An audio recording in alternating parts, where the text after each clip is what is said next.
ये ध्यान सूत्र है। Meditation arises from beyond the mind, from the realm of nothingness. ध्यान मन के पार से उदित होता है, ना कुछ के आयाम से।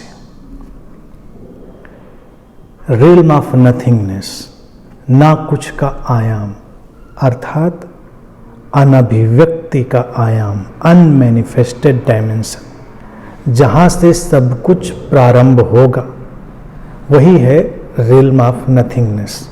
ध्यान भी वहीं से प्रारंभ होता है, जीवन भी वहीं से प्रारंभ होता है। और सूत्र कहता है कि मन के पार से उदित होता है।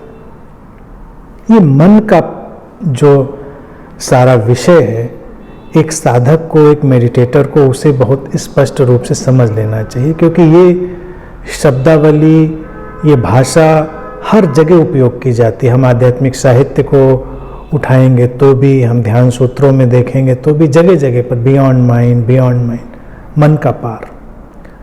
मन के पार का स्पष्ट अर्थ मैंने कई बार इसको स्पष्ट किया है, यही समझें, मन की सीमाओं के पार से, हमारी पहले से ही निर्मित मान्यताओं के पार से, हमारी पहले से ही निर्मित धारणाओं के पार से, हमारे पूर्वाग्रहों के पार से, हमारा जो अब तक का ज्ञान है उसके पार से, क्योंकि वो तो एब्सोल्यूट नहीं है।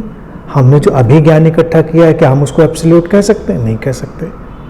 तो उस सब के पार से उदित होगा।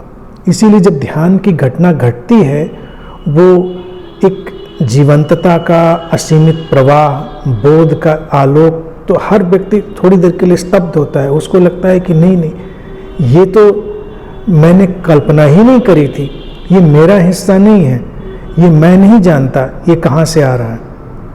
तो इसीलिए जब ये घटना होती है ध्यान की, तो हर साधक को, हर मेडिटेटर को यही लगता है मन के पार से आ रही है। लेकिन मन का जो पार है वो वही है हमारे सीमाओं के पार से।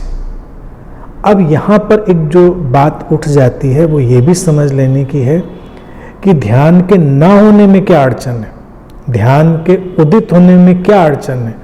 वो यही अड़चन है कि हम सीमाओं पर फिक्स्ड हो जाते हैं, हम सीमाओं पर अटक जाते हैं। आम व्यक्ति की सारी समस्या यही है कि वो अपने मन की सीमाओं से ग्रस्त है। इसीलिए मेरा मन और तुम्हारा मन, और इनका द्वंद्व और इनका युद्ध, मेरा विचार, तुम्हारा विचार, उनका द्वंद्व और उनका युद्ध। मन का पार, जब मन तरल हो जाए, हम देख पाएं कि ये अंतिम नहीं है। शायद इसीलिए तीर्थंकर महावीर ने, जब उनको ध्यान घटा, तो उन्होंने जो अपने दर्शन का प्रस्ताव दिया वो इसी बात पर आधारित था। अब हालांकि वो भी विद्वान व्यक्ति थे, तो उन्होंने उसको दर्शन में बांधा। उसको दर्शन में बांधने की जरूरत नहीं, समझ लेने की जरूरत है। जैसे वो कहेंगे कि शायद, इसीलिए उसका नाम हो गया शायदवाद।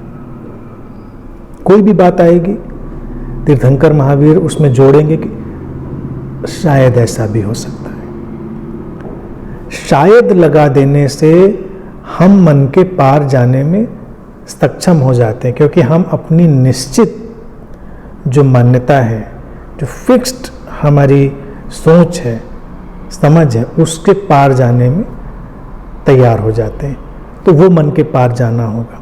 अब वो कहता है कि ये आता है उस ना कुछ के आयाम से, रियल्म ऑफ नथिंगनेस से।